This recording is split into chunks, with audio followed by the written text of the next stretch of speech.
Let's not start with any swear words, yeah? What? No swear words, John? No Yeah, swear right. word. And No I can't swear scratch. words. Is this where I can't scratch myself now? That's it. You can scratch yourself, but, Do you what know, you be prepared that the world's going to see it. That's all. Would never Scratch- bother me at all. Yeah. Scratch away, Sheps. Thanks, Hey, have you lads got your face mask? Have we got to buy one or what? What's the gen? What's going on? Well, there's you've got to wear a face mask now, apparently, right? So I came up with a Oh class. yeah. I came up with a class idea. So I've got a little baby, got loads of nappies, right? So and the nappies are ace, look, because you can fold them out and all that kind of stuff, yeah. So they're making really good, like face masks. You see what I mean? Yeah. Do you see what I mean? Jesus. Wow. Unbelievable. That one, hasn't he? What's that, Nutella? Is it? It's brown sauce. It's fucking Brown sauce. It's stinging.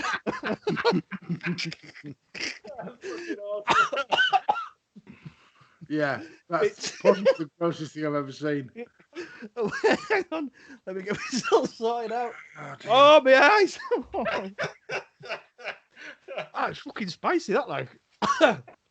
That was actual human shit, which would probably not be making my eyes water as much. Right, let me just get cleaned up and then we'll get settled in. Hang on, is it all gone?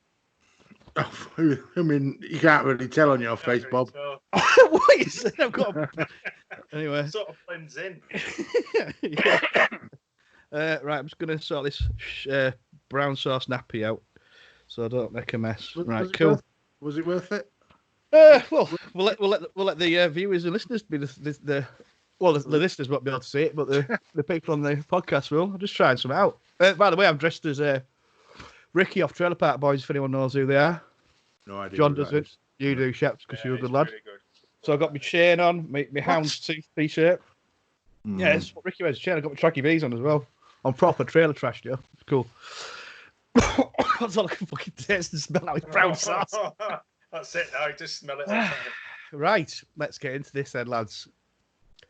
Hello, and welcome to another Progtor Who Locked Down. I'm your host, Bob, and this time I am joined by, you will know him from Progtor Who. Take your seats and check this out. I know him from being one of my best friends for the last 20 years. It's John Aitken. Hello. Nice, Right, John. Nice to be here. Excellent. It's lovely to have you on. Enjoying the lockdown. A podcast again. And joining us from Shep's Deep Dive podcast is Cliff Shepard. Hello. How are you doing, Cliff? Yeah, not too bad. Thanks for having me. Oh, Feel privileged. It's nice to meet you because we've had a lot of your feedback, haven't we, over recent years? Yeah, I'm so constantly adding it on. Yeah, no, it's good. It's always good fun to read it out. So, and it's good to have you on. I've listened to your podcast. It's cracking. Do you live near Bonehead off of Oasis? Yeah. You do, don't you? Yeah. Proper sound like Bonehead. When I was listening to your podcast the other day, I was like, it fucking sounds like Bonehead. I am from Salford. Aye. Do you know him? No. So no. When I used to go to Hacienda, I did. You went to Hacienda? Yeah. Of course you did. Long time ago. But I only went there when my mates wanted to go because I preferred going to Rock World, Jilly's Rock World. I don't know if you know that. It was a famous rock club in Manchester. It was there for like 30 years. Cool. But I used to go to Hacienda. I saw Bez a few times there. That's about my claim to fame. Off his tits. Well, you sort of have to be to get through to the Hacienda. Amazing. Oh, you're proper then, aren't you? You're proper Northwest lad. Proper mank. I fucking love Bonehead. He's mint like, isn't he? Cool. Well, thanks for joining us. How are you both coping with lockdown? How are you coping, Sheps? Is it all right? It's a bit of a hassle. I've got two lads, one at the age 12, one at age 9. And the 12-year-old just vanishes watching TikTok and YouTube all day. The 9-year-old's constantly trying to get outside. Like, I think he watched Great Escape with me a few weeks back. I don't put it past him to be digging Tom, Dick and Harry tunnels out of my house at the moment. Amazing. He's desperately trying to get out. Like, he opened the door, runs off down the street. Amazing. Yeah, he thinks lockdown's prison. We had a dog like that. Was his name Cameron? It might be that. Cool. I've heard about this. What, TikTok and what was it? Well, I've heard of YouTube, but TikTok. Everyone's about TikTok. What is it? They're like 1 minute or 30-second videos of just attention span of kids. Shit. Yeah. Right. Yeah. And usually it's either filled with kids watching their own GTA or watching Fortnite, which my lads are mad on. Which I get told off by his teachers by that all the way. It's like, why are you allowing him to play GTA? It's like, he likes it. It's all right. It's just a game. Because when I grew up, when you had games, there was no ratings really on games. You just played whatever was there. It doesn't matter if you're blowing someone's head off. Yeah. To be fair, though, I don't remember Chucky Egg raping someone. Or going around shooting people and stealing cars, to be fair, Chef. You weren't playing Chucky Egg, right, Bob? Is that what you did? That's what you did with all them fucking little goosey things. And That was extra DLC, that was. The most dangerous game we had when we were kids was Paperboy, where you threw the papers at the doors or whatever. I had that on a Commodore VIC-20, I think. Class, wasn't it? I used to love Paperboy. Oh, that's cool then. Yeah, I had TikTok. It's my nephew watches YouTube, and he watches these like 30-year-old like blatantly paedophiles talking about FIFA and games and that. You know what I mean? If you see like, and they just talk bullshit about the games. They're absolute fucking nerds. They're making millions of pounds. Loads of money. Unbelievable. I've got a mate down in London, and he started a YouTube channel a few years back. I won't promote him on here because I had an argument. But last year, he earned an extra 12k. He got about 1 million views for the year. He does a video every week. And I'm what's he doing? What's he doing? On Lego. Builds Lego. And it speeds up the Lego for putting them together. People love it. Yeah. What do you have an argument about? Jimmy Savile? Lego. Amazing. What do you sound like? Apparently B&M Lego is not Lego. Has to be Lego. Oh, he's a proper Lego nerd, isn't he? Yeah. It sticks together. It's Lego, just like my bed sheets. John, how are you coping with lockdown? I'm coping all right, Bob. I mean, I'm doing a lot of podcasts. Aren't you just? Not doing much Lego. I'm but I know what you mean about the Lego things. I've seen it. I've seen it on the YouTubes, and yeah. We'll watch anything these days. We'll literally watch anything. Yeah, which is my right now. Yes, exactly. Look at what shit we do. Yeah. So yeah, this will be going out on our YouTube channel, the raw recorded file. And the podcast will be coming out next Friday, which is some date in May that I can't remember. But yeah, so every Friday there'll be some Progtor Who related stuff, and then every midweek there'll be a Take Your Seats with John and Sucky, just to keep you all updated. Right, before we get into it, I'm going to put a song on, and I'm going to come to you first, John. What do you want to play? Well, I've got a record of like messing with you a little bit with the songs, Bob. So I've either got a choice here of 3. We've got John Cage's 4:33, which is 4 minutes 33 of utter silence, or we've got Mahler's Third Symphony, which is an hour and a half long. But I'm going for something that's just a bit old and nice and generally uplifting. So it's Summertime by Ella Fitzgerald. Oh, class. Nice. Good tune. Good tune.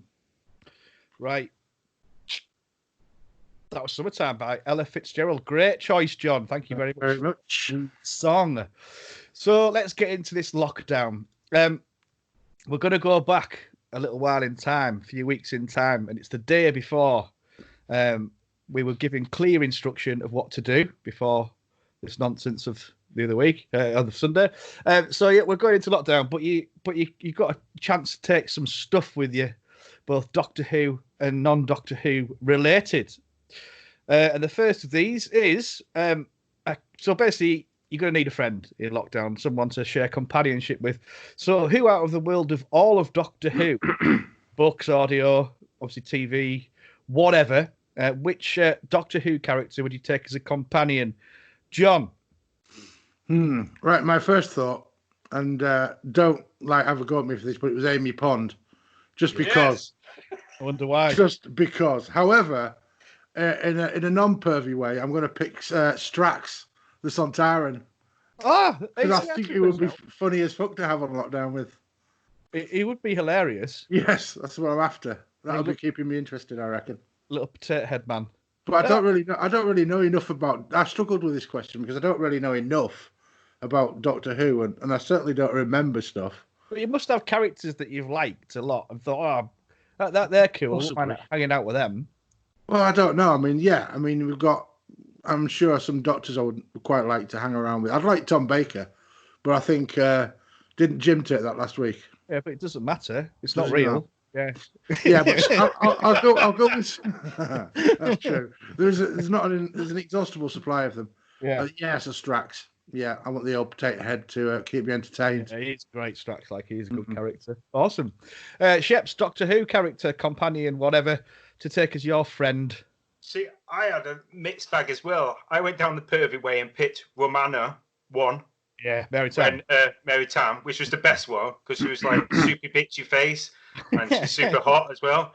But I go for Chris Eccleston, Doctor Number 9, or whichever it is now because they've took it back so far. And just simply because he's a fellow Salfordian, you can have a good laugh with him. And he does the classic line when he goes, "There's a lot of Norths." It's brilliant. There's Norths everywhere. Brilliant. So definitely have him because he'll be a good laugh as well. Yeah, he'll also be fucking intense. That's for sure. Yes. He's an intense guy, brilliant actor. I really like Chris Eccleston, and I really like his Doctor. But he's an intense guy. Wow. We could have done with more than one season of him, definitely. Well, yeah, but they weren't very professional, apparently, according to Chris Eccleston. Yeah. Anyway, John, non-Who friend, would you take with you? Can be anyone. This isn't going to be funny, but it's a violinist called Yasha Heifetz, who died in the 80s. But he is, and I've got I do a lot of music, and music has kind of been central to all my kind of main memories and my best moments and that. So, and Yasha Heifetz is like when I was 18, 19, listening to cassette tapes of symphonies and concertos on the like, Yasha Heifetz was the one that sort of blew my mind and made me fall in love with the whole process of playing the violin and things. So it'd be him. I don't think he'd be very nice. I don't think he's a very personable fella. German? No, he's American. Well, he's American, but he was. I don't know. He sort of immigrated into America in the early 20th century. I can't remember where he's from. Was he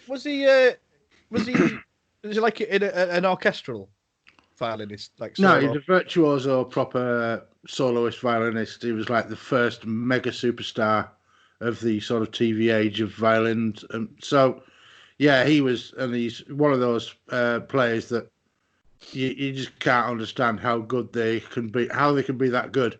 Yeah, and well, so you've been a band with me, John. I understand that. Yeah, so high standards, yeah, Bob. Yeah. Who was that one? The one that looked like that chef, that violin player looked like that chef with spiky hair. Nigel fucking Kennedy. Kennedy, yeah. Oh, yeah. Who was the chef guy? Was it Gary Rhodes? Yes. I always got them confused. Oh, he's like, why is that violin player cooking eggs? R.I.P. Gary Rhodes. Is he dead? Yeah. Oh yeah. Last year, wasn't it? Was it? Oh, I like Gary Rhodes. Is Nigel Kennedy all right? He's a knob, but in all fairness, and I've always hated him because he does weird things and he's just annoying, and he's an Aston Villa supporter. So, is he any good on violin? Yeah, he is. It's annoyingly good. But yeah, I don't like it to like him, but I can't help myself when somebody's that good. You can't really diss them too much. You can still call him a knob though, so that's fine. Oh yeah, definitely. I think he relished in that bad media of him, wearing trampy clothes. He just did it more. The more fame he got, that's why. He was just a fucking knob, but he's a great violinist. I wouldn't have him on my lockdown with me. He kind of made violin a bit cool though, didn't he? Nah, I didn't. He was just making. No. For the common man like me, No. Well, yeah. When I was in the band with you, and you were an amazing violin player, John. Shep, who's your non-Who friend companion going to be? You don't like John doesn't like compliments, by the way. No, not really. Non-Who friend would be Peter Cook. Oh, good shout. He's fucking madcap, crazy. I still love picking up with Private Eye, reading that every time that comes out. I love all his stuff. And to be honest, the first time I heard him was at my uncle's, and I found Derek and Clive on LP. Didn't know what it was, thought it was music. Stuck it on, and I was like, whoa, this is good. And I've just been thrown in. The Derek and Clive stuff was life-changing if you heard that when you were young enough. It was brilliant. Yeah. Absolutely brilliant. Yeah. Did you ever see the interview he did on? I can't remember. He did Channel 4. This guy. Anyway, he came on and he played every different character because he said, "I've got 4 guests today," and he came on each time playing a different character. It was tremendous. But genius. Oh, 100%. That's quite a good. So you've got Chris Eccleston and Peter Cook. Well, when Chris gets a bit too heavy, I can lock him up somewhere. That's likely to be quite often, though, isn't it? Yeah. And you're going with yours is Strax and that violin fella that I can't pronounce. That violin fella, yeah. Cool. Not Nigel Kennedy. Definitely not. No. Cool. Right. So you've got your friends. That's great. But to stop you getting a bit bored, even though your friends will keep you entertained, you're going to need some form of adversary, someone to play games with. So, from the Doctor Who world, which villain or villainous character would you choose from any of Doctor Who, all of Doctor Who? I'll come to you first, Sheps. Rani. Yeah. Yeah. She needed to come back in what they call New Who, but I just find her character when she came. She only did what? Was she only a few at the time? Yeah, but can you imagine if she just brought her all the way through into the new stuff, the RTD? The trouble is now they've written the Master and they put Missy as the Master, so it's going to be hard to bring Rani in. But but I always think, well, they killed the Master off that many times. It's like flaming Jason from Friday the 13th. You can put him in a blender, and next season he'll come back like a car salesman. So you bring Rani in, it just gives that another bit of an evil bastard in it. And she was pretty hot as well. So that's why I wanted common theme in your people's Sheps. Yeah. No, the Rani was dead good, and I think it'd be cool for it to come back. But yeah, she was in 2, The Mark of the Rani and Time of the Rani, which is fucking terrible. Cool. John, your Who adversary. You see, I don't know I don't know enough about Who to be able to pick a villain. You want to do a podcast? Yeah, I know. I'm there as the idiot, aren't I? I'm there as the person who knows fuck all about it. So, no, that's Craig. I'm going to go, because it's the only reference to old Who I've got that I enjoyed the villain. It's Syl from Princess of Barros, because it's small enough to kick around if it annoys you. I imagine he'd be ace at games, and he's got a stupid laugh that Bob is going to demonstrate now. Yeah, and he'd be brilliant at teabagging. That's primarily concerned when picking people, Bob. Yeah, the ability to teabag. Right, cool. Right, that's that question. So, hiya, ma'am. Doctor Who question. The adversary of non-Doctor Who, Shep. Who's your non-Doctor Who adversary villain type person? Right, I don't know you two guys too well, so I hope this doesn't offend. And if it does, so what? David Icke pisses me the fuck off. He's a villain. That's fair enough. He is a villain. He's a villain because he convinced 6,000 people to sit in Wembley for 11 hours at nearly £83 a shot. Now, there's so many gullible people out there to fall for this. I think there's a conspiracy in a conspiracy. I think he knows that he's that bad. He just loves it. He's just getting away with it. Who's David? I'm sorry to be a bit stupid. Wow. Who's David Icke?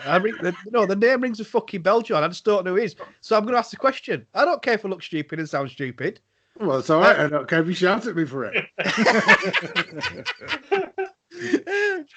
Sheps, who's David Icke? Well, he was a news presenter, like sports presenter back in, was it 80s or 70s? I can't remember. But then he went off to do these crazy theories of the presidents or the people who rule the world are actually lizards. So he's written all these books. He was on Terry Wogan. There's a famous bit on Terry Wogan when he comes on. He's got these outlandish theories of how everything's ruled by Her Majesty and her being a lizard and connected to the president. And it's just a nutter. Oh, was this guy that did a YouTube video recently and they took it down and all that? Yeah. Conspiracy theorist, right? That's it. Yeah. But he just, whatever's going on at the time, he'll jump on it. Right. Like I say, I have no opinion either way because I didn't know who he was. John. Serverland from Blake 7 is going to be mine. Oh, right, why? Because she's genuinely... she always wears evening dresses and looks good for the occasion, despite the fact she's tramping about a quarry in wherever the fuck they're filmed. And she's always evil, and she's always trying to have a good time, and just basically you can't trust her at all. So, yeah, if you're going to have a villain there, you want somebody that's going to challenge you a bit. And I think she would probably challenge me.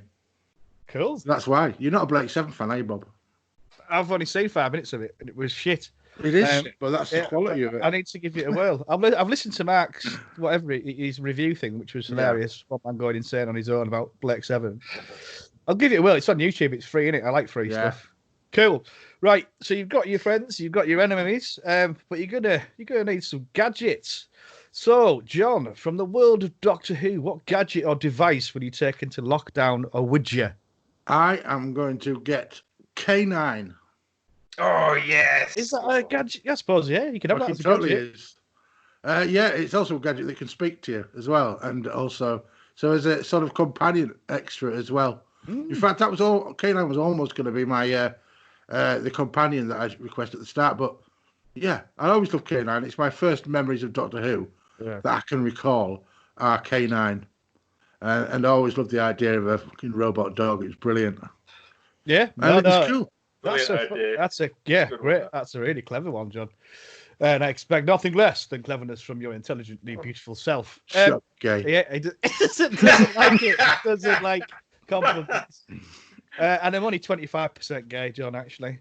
Yeah. The other 20. The other 20. 75, Bob. 75. No. I was good at that Italian president or whatever. He did a joke. He went, everyone's 25% gay.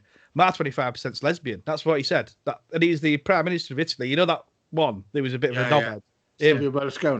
No, I don't know who it was. Gianfranco Zola? I don't know. Gianfranco Zola. Anyway, Sheps. The Sigmund ring of Doctor Who. So William Hartnell had it, and it came back again. It more or less helped run the TARDIS. It opens doors. It can hypnotise people with it as well. The Signet ring. The big ass, big blue ring as well. It is. So you basically want a massive chav ring to hit people? Massive chav ring, yeah. It'll go well with me and Chris. Yeah? Yeah, that would be good. That's it! Proper Northern. Yeah! I got my chav channel and proper trash, mate. John, what non-Doctor Who device or gadget would you want to take with you? With the same idea of a K9, but non-Who, I'm going for Crichton. Oh! Because, mainly for the groinal attachment, obviously. But, you know, it's Crichton, it's Red Dwarf, it's fantastic stuff, so... And he'd be fun, and he'd do my ironing, so it's all good. You've kind of, you thought outside the box on this one, John. I'm liking it. You've got a big friendly house. That's great. Sheps, non-Who gadget device. My non-Who gadget device has to be something that I've always wanted for years. I just can't get hold of. It's a Weltron 2001. It's an 8-track player made like a space helmet. In 1970, they brought it out. It plays 8 tracks. It's friggin' awesome. You can't even get 8 tracks anymore, but I've always wanted one. So I'm going in lockdown. I want that and a shitload of old 8 tracks. Cool. Why? Just to be hipster in that? Because I saw it in a shop in Manchester once, but when I went back to try and get it, the shop had been robbed and partly burnt. So I never got to get it. Totally Manchester. Brilliant. I went back to get something from a shop, but it had been burnt. Welcome to Manchester. Too expensive. So I went on my lockdown. Wow, that's an unexpected and good one. Right, moving on. So you've got your friends, you've got your enemies, you've got your devices, gadgets. But you're going to be sat in this place for a good while, so you want it to look nice. So which TARDIS interior would you decorate? Would you use as your lockdown decoration? Sheps. The movie, 96 TV movie. It's fucking awesome. It's huge. You sort of see there's elements where they pulled in Peter Capaldi's one in there. There's a big library. There's a nice seating area. It's dark. It's sort of steampunkish. I like it. It's got a mixture of new, modern, old Victorian, and it's got a record player. Not a Weltron 2001, but it's all right. I'm sure you could. Yeah, it is a beautiful. Have you seen the TV movie, John? TV movie. Oh, years ago, but absolutely stunning. That TARDIS, like, it's a cracker. No, I get that, and I get why it's probably a bit popular one. John. Well, I wasn't sure, but the one that I liked most recently was the Capaldi era one. So it's the one in the picture. Yeah, in my thing. Yes. So yeah, I just went for that one because it's less cluttered than the rest of them, and it's not too jazzed up like some of the like Geordie's is ridiculous. They're jazzed up. It's just shite. Yeah, it's just cluttered and awful. And this is quite a clean one. Clean sort of like design. So I quite like it. It's a bit too much neon on it, but you can't have everything. No, it's I like that, Joe. It's two fantastic TARDIS interiors. Absolutely. Right, Sheps. What if so? You've got one room which is your TARDIS room, and then you've got another room which is your non-Doctor Who room. What decor would you use? A Roman bathhouse. Oh, nice. Yeah. Yeah. So like marble columns, nice bit of pool area. Maybe put a few LCD screens around as well, so I can watch some whatever foot is being broadcast in the what's allowed it. So you originally want a Wetherspoons with a wet floor. Wetherspoons, wet floor. I'm happy. I can solve my sweaty swallets. You were trying to be classy, Sheps, and John just sussed you out. In many a fucking Wetherspoons with a wet floor, like usually sticky as well. He's an ass, that fella that owns them. Anyway, lovely. John, what would your non-Who interior decor be, please? It would be a fully kitted out woodworking workshop. It would have everything that I would require for woodworking. Not electric stuff, not like bandsaws and all that bajaki, just hand tools. It'd be an old-fashioned, tons of tools on the walls, lots of planes everywhere. Not the sort you're thinking of, but yeah, just that's what it'd be, because I could just like spend all of isolation just like making wood. Fucking hell, it's just like now. Which you are doing anyway. By the way, check out people John's woodworking YouTube channel, Simply Wood. Yeah, that's not what it's called, but that'll do. What's it called? Woodworking. Simply Woodworking. Sorry, I forgot the ink. I made a level, everything. I know, it's beautiful. I love the old wood. Grand. That's cool. That is cool. Would you have have you got a titty calendar? Because more sheds and the garages have a titty calendar, don't they? Wall. No, I've not yet, but it's something I can aspire to get like one day.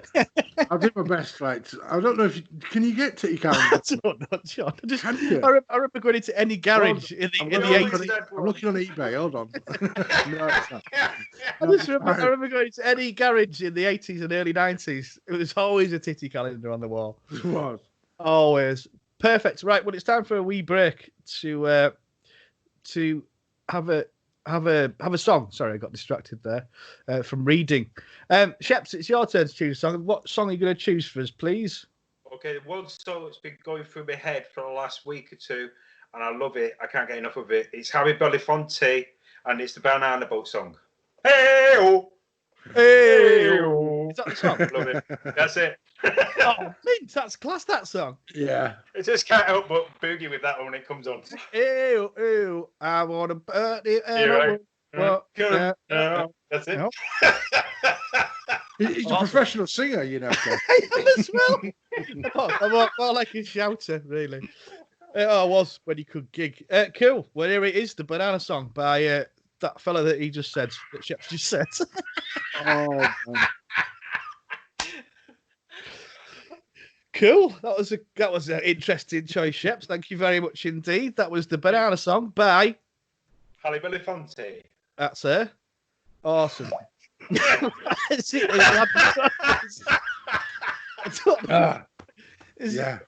I presume it's a bloke. I thought he said Haley Delafonte. I don't know. Cool. Wow. Right, let's get back on with these questions then. So you've got all your gadgets, your interior, your friends, your enemies, but you're going to need something to wear. So what costume from all of Doctor Who would you wear, John? Peter Davidson's. It doesn't have to be a doctor, by the way. It can be any costume. No, I want Peter Davidson's Doctor because it's got cricket jumper on it and it just looks warm and it looks nice and it's and it looks comfy, yeah, and I quite liked it.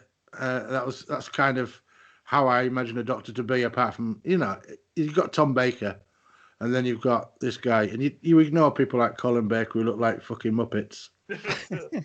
But yeah, so yeah, Peter Davidson. Peter Davidson. Why? And you've got a bit of food on your thing as well if you want a bit of celery. Exactly, a little bit of lettuce. Which eventually got explained in the Caves Van Drazani. Sheps. I'll have. I just think it's really cool. Peter Capaldi, his get up. Yeah. I think. He's got the Doc Martens boots on. Looks like an old rocker. He's got a cracking coat. What he wears, probably super expensive, like a Tom Ford jacket in it or something. But it looks amazing. Yeah. Yeah, it looks dead smart. And like you said, I didn't want to pick something stupid. I'm going to be in it for a long time, so I'll have it look pretty smart. Yeah, you want to look good in front of me and Chris, him with his leathers and me like that. Boom. Yeah, pair of lads. Peter Cook would probably be bollocks naked. John, what sort of outfit would you pick for your non-Doctor Who costume or? Well, likewise, I don't want to look stupid, so I'm going to go for Princess Leia's gold bikini. It was either a toss-up between that or an Ewok suit. And I went for the gold bikini because I think that sometimes you just got to chill out and relax, let it all hang out. So that's what it's there for. You want it home, can't you? Bless you. Wow. What could you see? Get that image out your head, Bob. Yeah, mind's eye. Mind's eye. Better not stand up. Wee. Sheps, how about you? You know what? It's pretty fucked up because John had a similar idea to me. I put for a togas. Everyone wears togas. It's really relaxing. You know what I mean? You get a nice gust of wind up for Sweaty Swallow. You sit there. You can hang free in a toga, can't you? Hang free. You know what I mean? It's all right. Let yourself loose. Good in your Roman baths as well, wouldn't it? Yeah, brilliant. Yeah. Especially Barnaby in there as well. Great. Yeah. With your wet floor Weatherspoons. Wet floor Weatherspoons. Oh, class. Right. So we've got all that sorted, which is cracking. So for more entertainment from the world of Doctor Who, what story would you take? It could be TV, book, comic, whatever. What one Doctor Who story would you take with you? John? Well, I'm going to go with Vincent and the Doctor because I'm really can only remember New Who stuff. And Vincent and the Doctor was not a particularly great story or anything, but that last scene in it was just, it was fantastic. And it's very rare that I watch Doctor Who and actually start to well up. Yeah. And that happened there. Yeah. So, that's why I'm picking that one. It's quite an emotional one. It's a brilliant one. I mean, I welled up through most of fucking Series 11 with fucking tears of rage. It was shit. But apart from that, that's a fine choice. Sheps? I go for one of the very first ones I could remember, and this more or less got me into Who, because my mum and dad don't like Doctor Who, my brother didn't like Doctor Who, so I was watching it on a big ass TV upstairs. It's the Bertie Bassett one of the Happiness Patrol. Yes. I just think it's amazing. I watched it and I was thinking, what the hell is this? 11-year-old when that first came out. I remember watching it. Going into school, you got to watch yourself when you say you're watching Doctor Who in school. You definitely did. Especially in Salford. And then you grow up watching it again and you see things and you start learning that it was about anti-Thatcher, Margaret Thatcher and stuff like that. So it's got loads of elements in it. And I think it was really starting to get his foothold in it. Do you like the Sylvester McCoy era? Is that your sort of Doctor? Yeah, I just think the first season of him, I thought it was pretty naff. I didn't think he found his footing. But then after that, you could see it was writing where he was bumbling idiot, but really intelligent. And he was pretty dark in this one. He turns to someone where he's got a gun in his face and he's like, go on then. Go on, just shoot me. What are you? I thought you were human. And it just goes at it and you think, yeah, badass. Liked it. I wish he'd carried it on. It's a bit of a shame. Well, he's my Doctor. He's my favourite Doctor. And I think 25 and 26 season 25 and 26 are the best we've ever seen in Doctor Who. Without doubt, my favourite. I just absolutely love it. And obviously the emotional connection because he was my Doctor as a child. But there's some brilliant Doctor Who in there.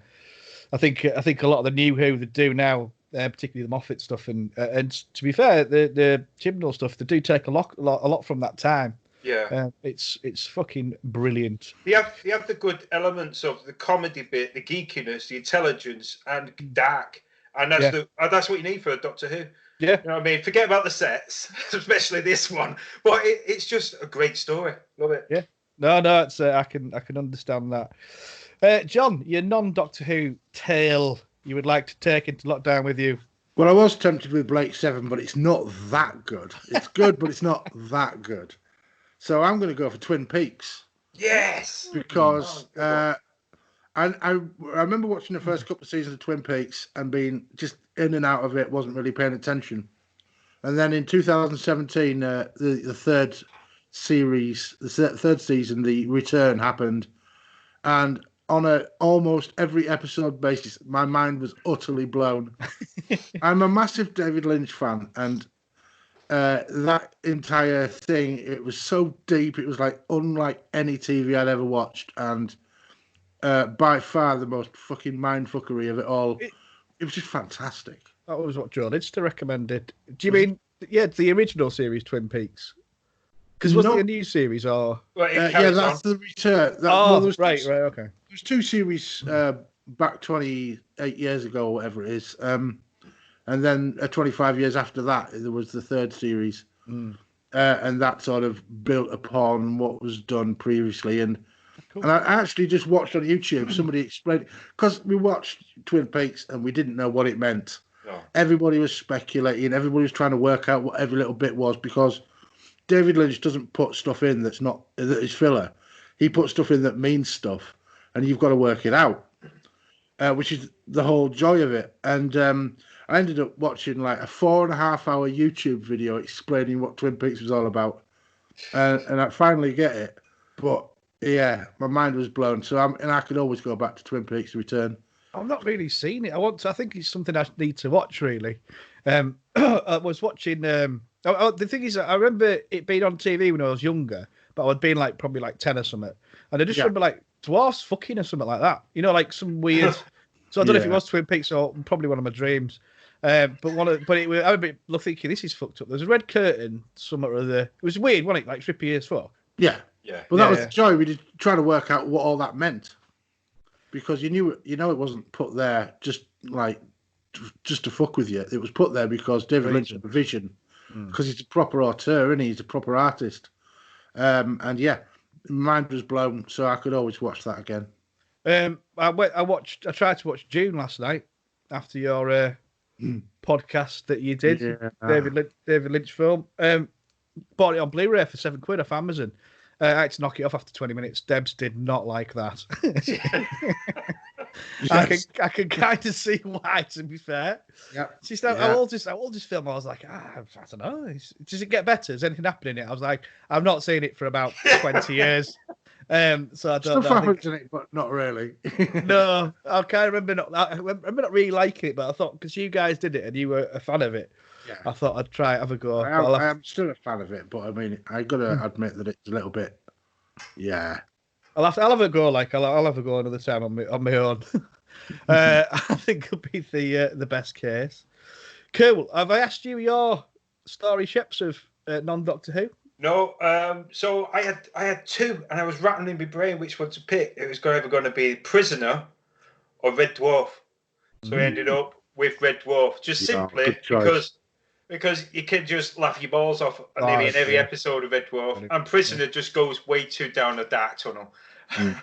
So Red Dwarf has been one of those which British sci-fi, and they tried to do it, didn't they? In America, they did a pilot and it didn't work very well, just because it's got British humour. You know, it's got the shaky sets, it's the comedy, which Doctor Who comedy. It's brilliant. I love it. Have you seen the new sort of couple of episodes we've done, the big long sort of film? Oh, the ones that they brought out on Dave. Yeah, I've got it downloaded. I haven't seen it as yet because I haven't got Dave, so you have to download it. Well, really good, surprisingly good, really good. I mean, I'm a massive Red Dwarf fan. When it was on, I used to have a black and white TV in my room when it first came out, and there was that and Mary Whitehouse Experience, I think, at the time. Oh, that's fucking awesome. Remember that? Yeah, it was class. But because we didn't have a video out, and it was like black and white TV in your room, you were fucking lucky. I had a cassette recorder that you know, obviously record audio on it. I used to record all the audio for Red Dwarf, and I just fucking listen to that all the time. So I mean, I'm obsessed. I think Red Dwarf is up there, definitely one of my favourite TV shows. That is a fine choice. Have you got a favourite episode, any of you, for Red Dwarf? I always say backwards. Do you? But and then it's not when I go back. I remember I loved that episode when it came out or whatever, and I always remember loving it. But I think it's a bit too common. I mean, I love the first one. I love the first series. I like the first few series, and I can't remember the name of it, but I was only watching it the other day with my eldest son. He's 12, so he's a good age to start getting really into it. Right. And he started watching it, and it's the one where Crichton takes Polaroids of his cock. Yeah. He's like that.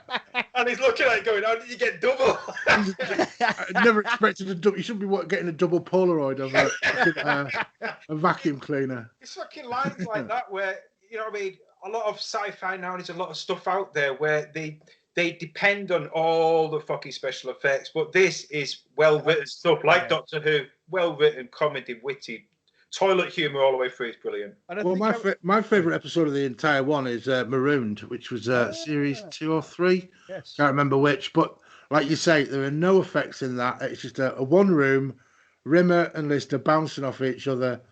It was perfect. Is that where he tricks him, says, "Oh, burnt all the guitar or whatever." He cut it out of his box and all that. Yeah. It's classic. Just so many brilliant quotes from that one. Yeah. It is brilliant, and I think like they're all great, but Chris Barry, as an actor and impressionist, is just fucking outstanding. He's hilarious. Like, have you listened to the Red Dwarf audiobook? Because he does the voices. He does all the voices, and he's like uncannily good at impressions. He used to do spitting image and all that, didn't he? As well, like got the voices and that. Yeah, he's fucking Chris Barry's awesome. Like, awesome. I saw just a quick one. I saw them do this like Comic-Con interview, which has been early 90s, and it was in America. You can probably get it on YouTube now. And one of the American in the audience put the hand up and says, "It's a brilliant show. We really like it. But can you explain what smeg is?"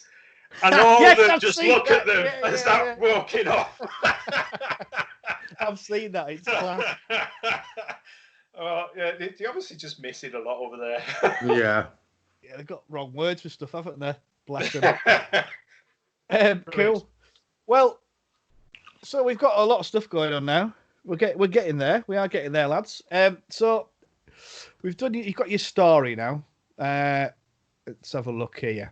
But I want you to take a memory with you, a good memory, and I want you to tell me your sort of most favourite memory relating to Doctor Who.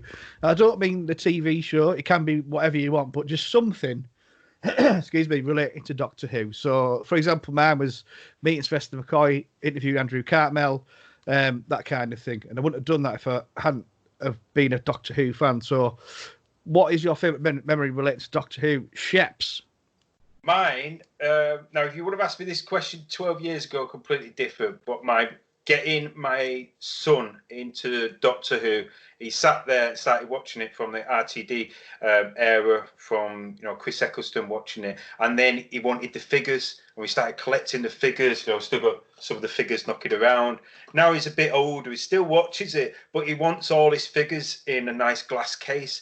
I think it was experiencing watching Doctor Who with me lad. I think that just felt great, because when I was young, like I said, mum and dad didn't really like it, so I was upstairs on my own watching it and then chatting about it with a couple of lads at school. So having that, brilliant. Something you can pass on. Yeah, when Doctor Who's cool again, kind of thing, isn't it? Like, because when you touched on it before, you wouldn't fucking admit you watched Doctor Who at school. Like when we were younger, I mean, Jesus Christ. The reason why I started playing guitar was I was a specky ginger, skinny lad. Who liked Doctor Who, a nerd. So when I went to big school, you went from nice primary school to big school with all the rough kids. I was like, fucking hell, I'm going to get my ass kicked. So I just started playing guitar, you know what I mean? To not get my head kicked in. Work like. So that were good. Cool, that's lovely. I mean, I'm looking for, but my nephew, he was class, he got into Doctor Who and all that. And I was dead chuffed, and I was like the font of all knowledge, and dead. I was like, this is class. Got to 9-year-old, growing out of it. No. I was like, yeah, nice to have a 40-year-old fucking man who does reviews on the kids' TV. Something you've grown out of. So yeah, no, it's canny, man. That's really you got fun. a little baby now, haven't you? So when they get older, he's watching it all, Star Trek, all that. Although I keep forgetting, like I keep watching stuff like Watchmen or whatever, which is proper grim and graphic. He's just there, sat watching it while on my knee, and there's someone getting fucking head caved in. And I'm like, oh shit, yeah, well, maybe shouldn't having watched this. Like, don't need to be like a Ted Bundy or something. To my youngest, Cameron, he don't really like Doctor Who, but the other day he had Amazon Prime on. I come upstairs, I was working, like I said, in the lockdown. Came downstairs thinking, what the hell is that noise? He's only bought it. He was sat watching it. He's only 9. I was like, what are you doing? This ain't for you. It's got clowns. It's got clowns in it. To be fair, though, like I remember when I was a kid, and my dad would look after us on a Saturday because my mum was at work, right? And my dad's a great guy. He's a musician. And when I say not responsible parent, he's a great dad. But how do I describe it? So he's a musician, and I started playing bass with him when I was about 12, 13 in pubs and gigs and all that kind of stuff. We'd be in the van, whatever, coming back from a gig in Leeds or whatever. I remember one time he was like, they were wanting a joint basically, and none of them could roll a fucking joint. They could only roll it, in the machines or whatever. Yeah. Like, who could roll a joint? I said, I'll fucking roll a joint. He went, what? Give me the fat bollock. Give me a bollocking, right? Fucking me a roll a joint. Give me your gear. I was like, all right then. So I fucking rolled this massive biff. We're fucking all there, like, jogging away in the back of this van, fucking smoke everywhere.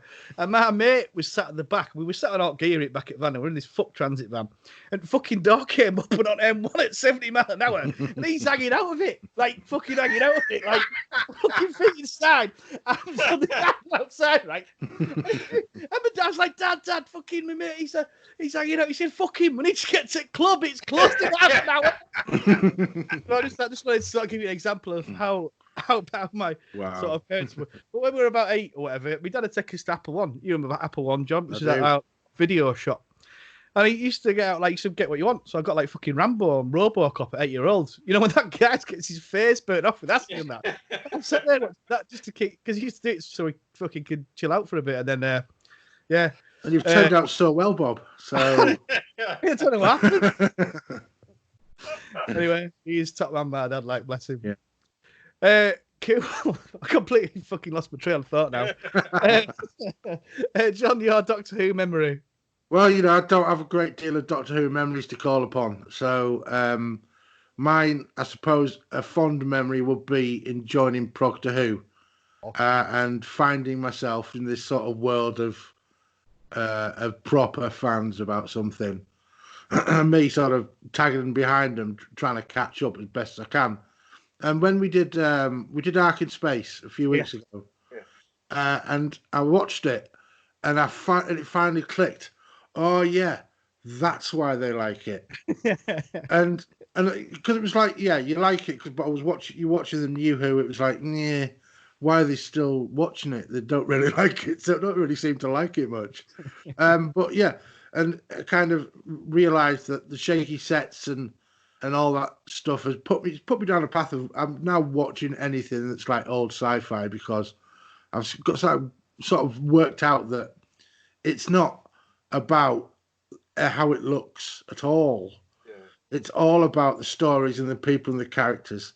And yeah, I'm totally enjoying. That's why I watched Blake 7, just to sort of. I was thinking, well, I want something old to watch that I can watch. It's on YouTube, so bang it on, and I've watched the whole 4 seasons of it. So yeah, it's sort of it's not the best Doctor Who memory in the world. I'm sure I've got more, but I can't remember them. Well, I don't remember stuff. No, I think and that's the thing with you being on the podcast now, John. It's like it's because we're all blinkered and we all tell the same fucking things, of the usual Doctor Who thing, because we're so entrenched in it. We don't know any. I was going to say don't know any better, but we don't know any different. From always. We don't have a memory pre not being Doctor Who fans, so it's good. It's nice to get someone on board where you can articulate it as well. That you're having to watch a fucking 1975 episode of Doctor Who, and you think it's good, which is great because you could rip the piss out of it, quite easily. Some of it. I couldn't because I mean, genuinely, it was good. I mean, it wasn't. I wasn't doing it to make people happy. It was genuinely good. That story was good. The acting was amazing. Yes, some of the script was a bit dubious, and some of the sets were a bit dubious, but that's not what you watch it for. So, yeah, and I figured it out at last, I reckon. No, it's good. It's great having you on, John, obviously, as well. Sheps. We're going to come to now one of your favourite memories, but not Doctor Who related, that you can take with you into this lockdown. All right, my favourite memories will be when I was 21. That whole year when I was 21, it was fucking amazing. That's the end there. Yeah, that closed then, but but I could still get hold of this thing, the special pills. But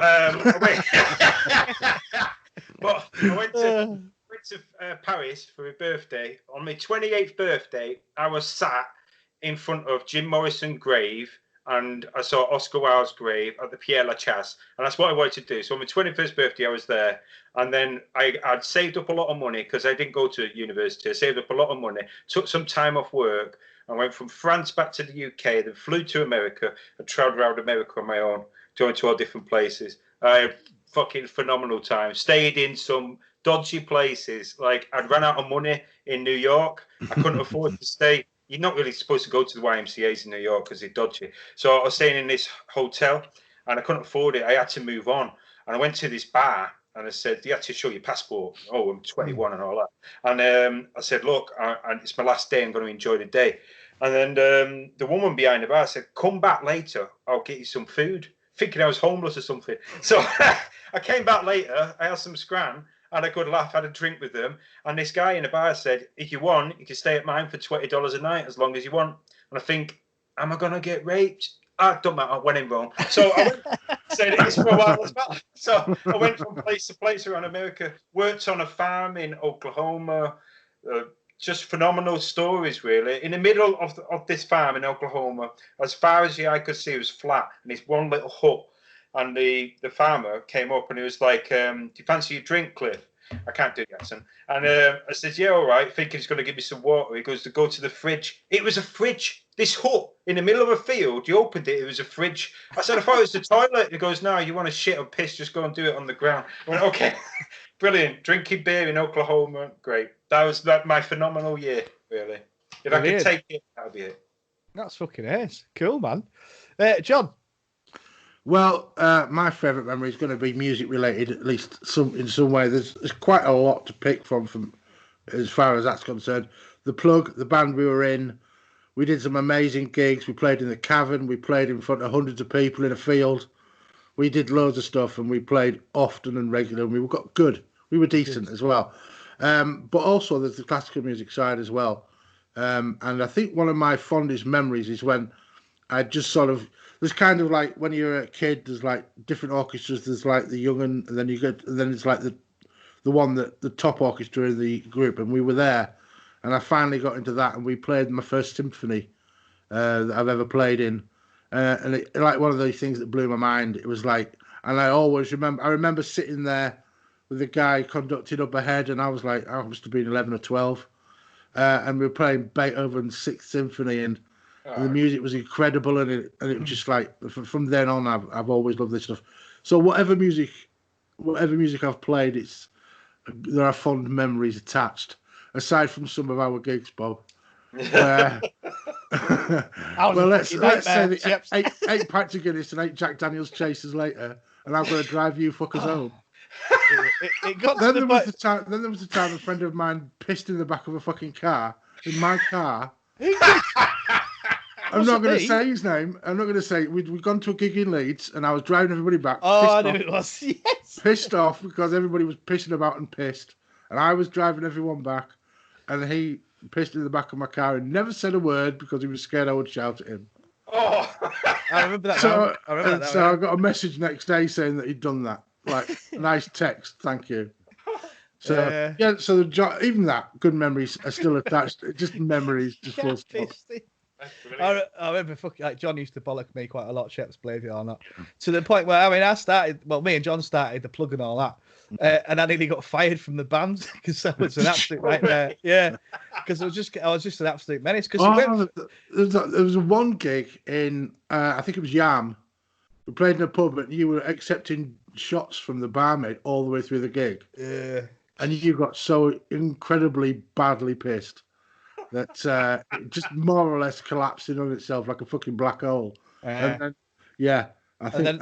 Then they decided to get in a motor vehicle and write it off. Yeah, that was fairly soon after that, wasn't it? No, that was that night. Was it that night? Yeah, because we were staying at Wilbur's in Northallerton. I lived in Darlington. Don't know if you know where it is, but it's like half an hour drive. And I was like so fucked, and I thought, I've got to be at work in Darlington in the morning. I'll drive home now. I'll get an extra half an hour sleep in the morning.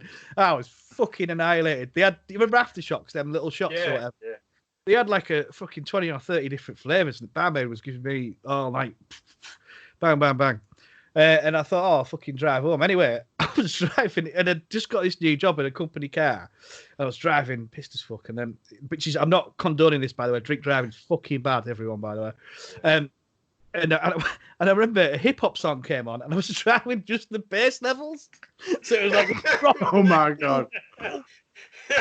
Anyway, so I flipped off, spun into this farmer's field, right? Fucking proper bad accident. And I sort of came around, and I was like, fuck, it was upside down the car. And I managed to stumble out of this car. And I was like, fucking hell, shit, I'm pissed what I'm going to do.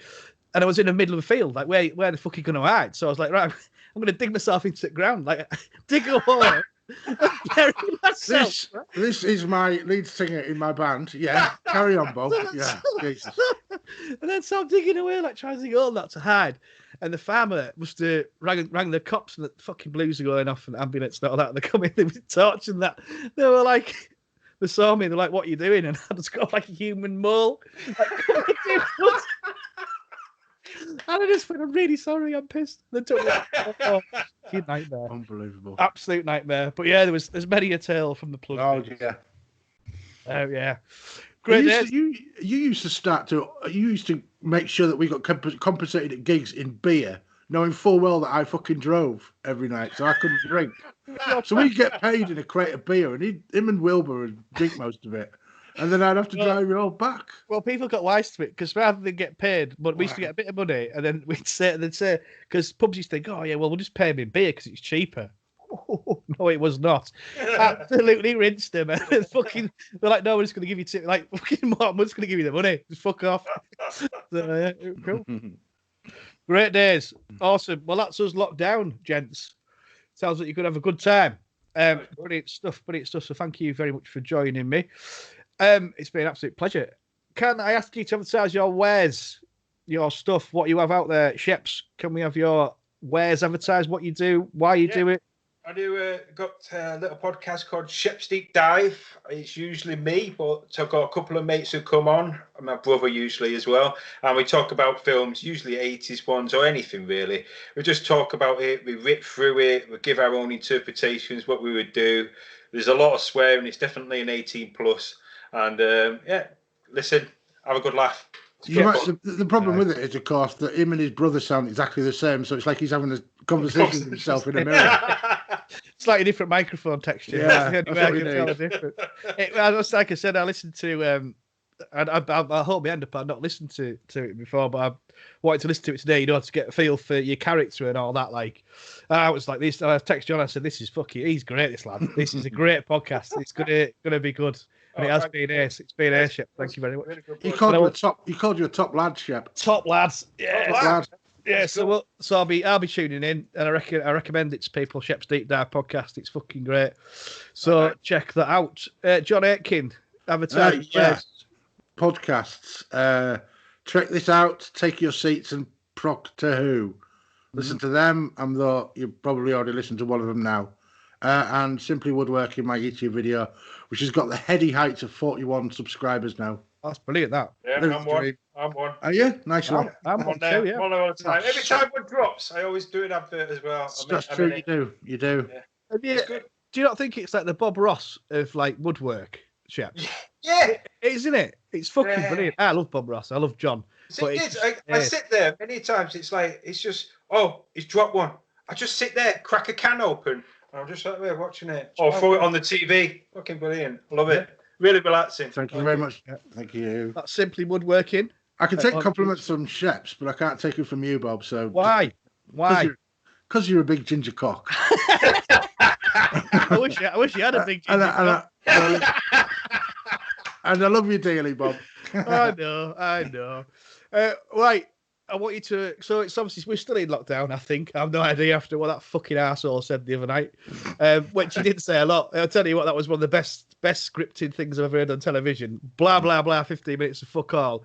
We're going to give the great British public some the common sense or whatever themselves, so we can go. Well, it's your fault, not our fault, because we told you what to do clearly, like the fucking always do, the bunch of arseholes.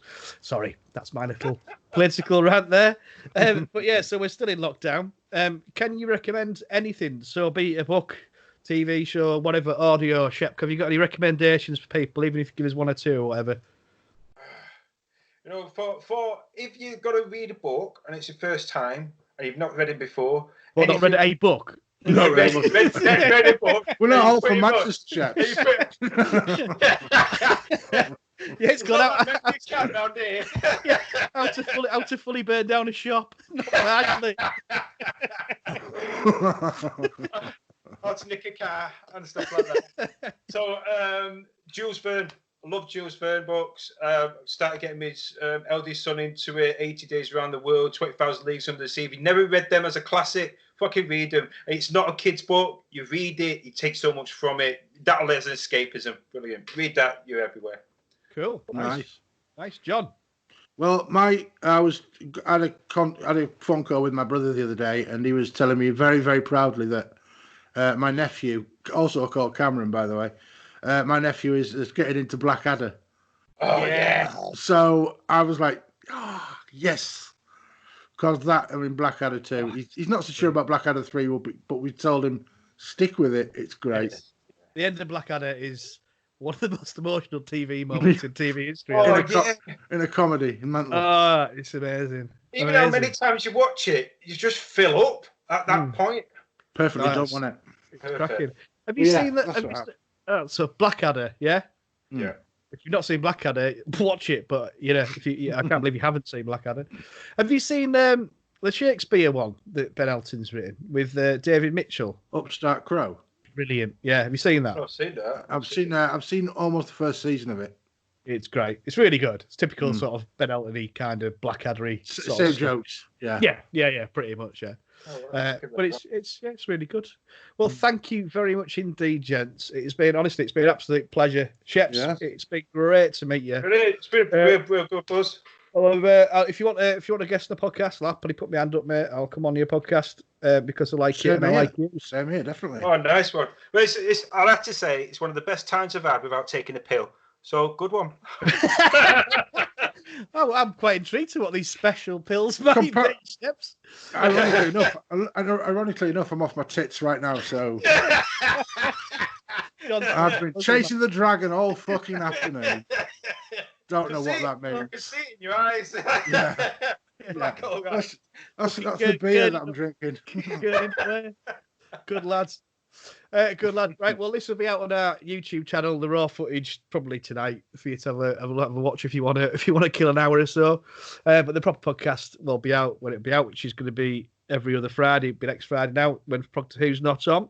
Thanks, guys, again for joining us. I'm going to put on a song to finish us. It's Bonehead's Bank Holiday from Oasis. Thanks, guys. Thanks for listening. See you later. Bye-bye. Bye-bye. Bonehead's Bank Holiday.